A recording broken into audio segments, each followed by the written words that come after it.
ओम श्री गणेशाय नमः। मित्रों, आपके और आपके परिवार पर भगवान गणेश जी की कृपा सदैव बनी रहे।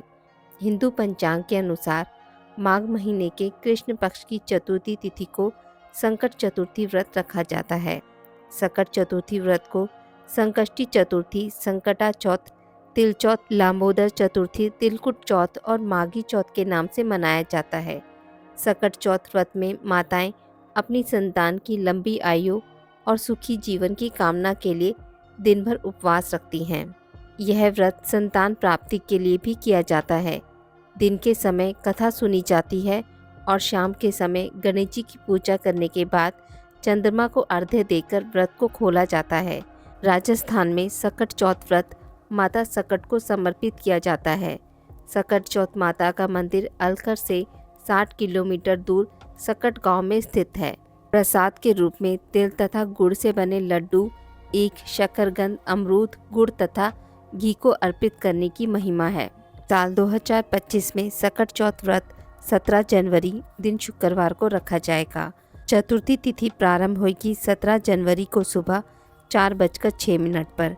चतुर्थी तिथि समाप्त होगी 18 जनवरी को सुबह 5:30 पर। इस दिन चंद्रोदय का समय रहेगा 17 जनवरी को रात 9:09 पर। इस दिन ब्रह्म मुहूर्त में उठकर स्नान आदि से निवृत्त हो जाएं। इसके बाद संकट चौथ व्रत रखने का संकल्प करें। एक लकड़ी की चौकी पर लाल कपड़ा बिछाकर गणेश जी और संकट माता की प्रतिमा स्थापित करें। सिंदूर का तिलक लगाएं, घी का दीपक जलाएं। भगवान गणेश जी की प्रतिमा पर फूल और मिठाइयाँ अर्पित करें। पूजा में तिलकुट का भोग जरूर शामिल करें। गणेश चालीसा का पाठ करें। अंत में पापा की आरती करें। शंखनाद से पूजा पूर्ण करें। प्रसाद खाकर अपने व्रत का पारण करें। तिल चौथ की कथा। एक शहर में देवरानी जेठानी रहती थी। जेठानी अमीर थी और देवरानी गरीब थी। देवरानी गणेश जी की भक्त थी। देवरानी का पति जंगल से लकड़ी काटकर बेचता था और अक्सर बीमार रहता था। देवरानी जेठानी के घर का सारा काम करती और बदले में जेठानी बचा हुआ खाना और पुराने कपड़े आदि उसको दे देती थी। इसी से देवरानी का परिवार चल रहा था। माघ महीने में देवरानी ने तिल चौथ का व्रत किया। 5 आने का तिल व गुड़ लाकर तिलकुट बनाया। पूजा करके तिल चौथ की कथा सुनी और तिलकुट छीके में रख दिया और सोचा कि चांद उगने पर पहले तिलकुट और उसके बाद कुछ खाएगी। कथा सुनकर वह जेठानी के यहाँ चली गई। खाना बनाकर जेठानी के बच्चों से खाना खाने को कहा तो बच्चे बोले, माँ ने व्रत किया है और माँ भूखी है। जब माँ खाना खाएगी हम भी तभी खाएंगे। जेठ जी को खाना खाने को कहा तो जेठ जी बोले, मैं अकेला नहीं खाऊंगा।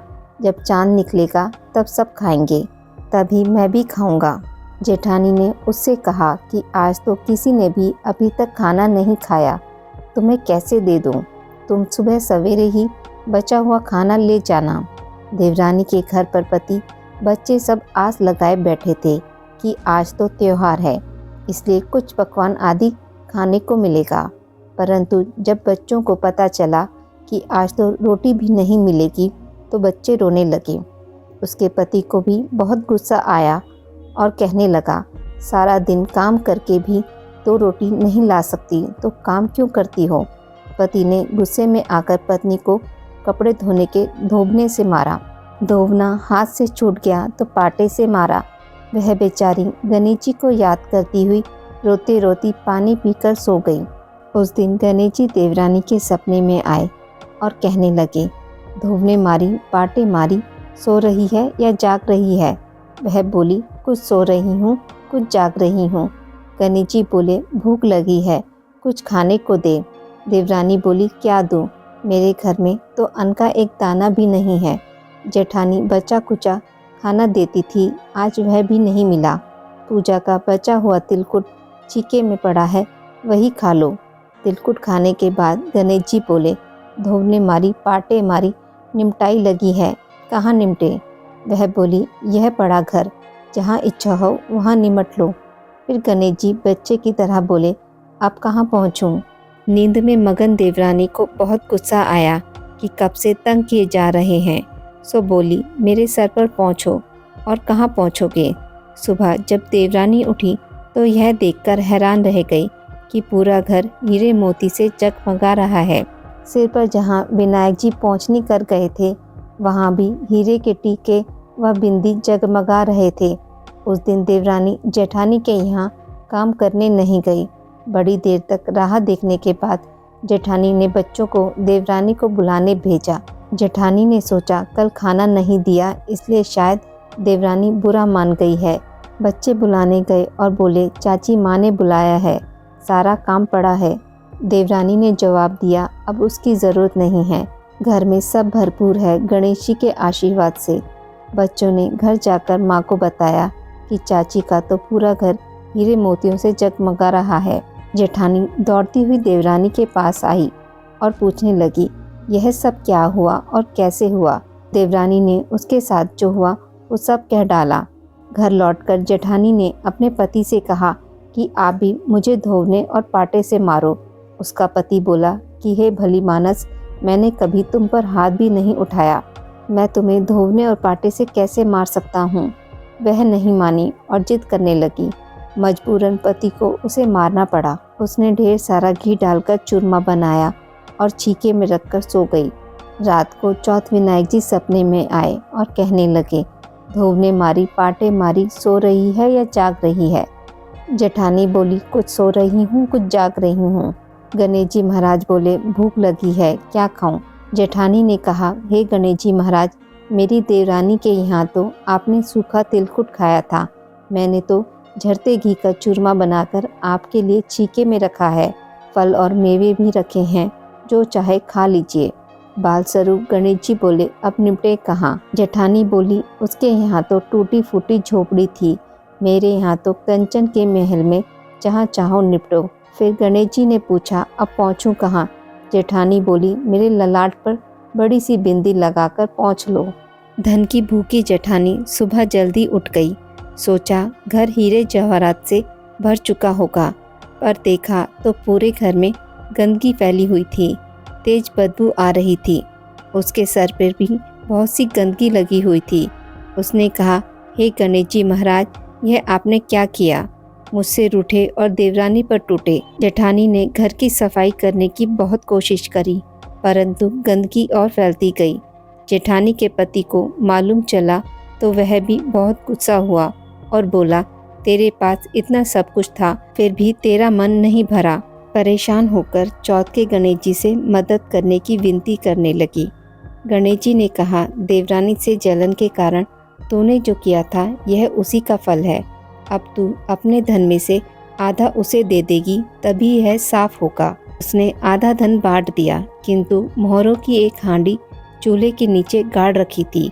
उसने सोचा किसी को पता नहीं चलेगा और उसने उस धन को नहीं बांटा। उसने कहा, हे श्री गणेश जी, अब तो अपना यह बिखरावा समेटो। वे बोले, पहले चूल्हे के नीचे गाड़ी हुई मोहरों की हांडी सहित ताक में रखी 2 सुइयों के भी 2 हिस्से कर।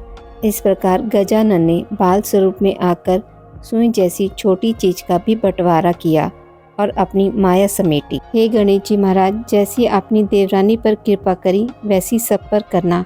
कहानी कहने वाले, सुनने वाले व हुंकारा भरने वाले सब पर कृपा करना, किंतु जेठानी को जैसी सजा दी वैसी किसी को मत देना। बोले गणेश जी महाराज की जय, चौथ माता की जय। आज की इस वीडियो में बस इतना ही। मित्रों, आपको यह वीडियो अच्छी लगी हो तो मेरे वीडियो को लाइक और शेयर ज़रूर करें और पूजा पाठ से जुड़ी जानकारी के लिए मेरे चैनल को सब्सक्राइब करना ना भूलें। धन्यवाद। दूसरी कथा अनुसार किसी नगर में एक कुम्हार रहता था। एक बार जब उसने बर्तन बनाकर आवा लगाया तो आवा नहीं पका। परेशान होकर वह राजा के पास गया और बोला कि महाराज, ना जाने क्या कारण है कि आवा पक नहीं रहा है। राजा ने राजपंडित को बुलाकर कारण पूछा।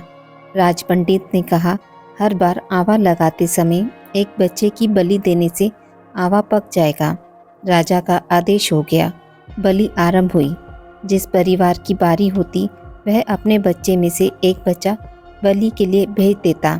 इस तरह कुछ दिनों बाद एक बुढ़िया के लड़के की बारी आई। बुढ़िया के एक ही बेटा था। तथा उसके जीवन का सहारा था। पर राज आज्ञा कुछ नहीं देखती। दुखी बुढ़िया सोचने लगी, मेरा एक ही बेटा है, वह भी संकट के दिन मुझसे जुदा हो जाएगा। तभी उसे एक उपाय सूझा। उसने लड़के को संकट की सुपारी तथा दूब का बीड़ा देकर कहा, भगवान का नाम लेकर आवे में बैठ जाना, संकट माता तेरी रक्षा करेगी। संकट के दिन बालक आवा में बिठा दिया गया और बुढ़िया संकट माता के सामने बैठकर पूजा प्रार्थना करने लगी। पहले तो आवा पकने में कई दिन लग जाते थे, पर इस बार संकट माता की कृपा से एक ही रात में आवा पक गया। सवेरे कुम्हार ने देखा तो हैरान रह गया। आवा पक गया था और बुढ़िया माई का बेटा जीवित व सुरक्षित था। संकट माता की कृपा से नगर के अन्य बालक भी जी उठे। यह देख नगर वासियों ने माता संकट की महिमा स्वीकार कर ली। तब से आज तक संकट माता की पूजा और व्रत का विधान चला आ रहा है। तीसरी कथा अनुसार एक बुढ़िया थी, वह बहुत ही गरीब और दृष्टिहीन थी। उसके एक बेटा और बहू थे। वह बुढ़िया सदैव गणेश जी की पूजा किया करती थी। एक दिन गणेश जी प्रकट होकर उस बुढ़िया से बोले, बुढ़िया माई तू जो चाहे सो मांग ले। बुढ़िया माई बोली, मुझे तो मांगना नहीं आता, कैसे और क्या मांगूं? तब गणेश जी बोले, अपने बेटे बहू से पूछकर मांग ले। तब बुढ़िया ने अपने बेटे से कहा, गणेश जी कहते हैं तू कुछ मांग ले, बता मैं क्या मांगूं? पुत्र ने कहा, माँ तू धन मांग ले। बहू से पूछा तो बहू ने कहा, नाती मांग ले। तब बुढ़िया ने सोचा कि ये तो अपने अपने मतलब की बात कह रहे हैं। अतः उस बुढ़िया ने पड़ोसिन से पूछा, बुढ़िया माई तू तो थोड़े दिन ही जिएगी, क्यों तू धन मांगे और क्यों तू नाती मांगे? तू तो अपनी आंखों की रोशनी मांग ले, जिससे तेरी जिंदगी आराम से कट जाए। सबसे पूछकर और सोच विचार कर बुढ़िया माई गणेश जी भगवान से बोली, यदि आप मुझसे प्रसन्न हैं तो मुझे 9 करोड़ की माया दें, निरोगी काया दे, अमर सुहाग दे, आँखों की रोशनी दे, नाती दे, पोते दे और सब परिवार को सुख दे और अंत में मोक्ष दे। यह सुनकर तब गणेश जी महाराज बोले, बुढ़िया माँ तुमने तो मुझे ठग लिया, फिर भी जो तुमने मांगा है वचन के अनुसार सब तुझे मिलेगा। और यह कहकर गणेश जी अंतर ध्यान हो गए। उधर बुढ़िया माई ने जो कुछ मांगा वह सब कुछ मिल गया। हे गणेश जी महाराज, जैसे आपने बुढ़िया माँ को सब कुछ दिया वैसे सबको देना। कहानी कहने वाले को, कहानी सुनने वाले को और कहते सुनते हुंकारा भरने वाले पर भी अपनी कृपा करना।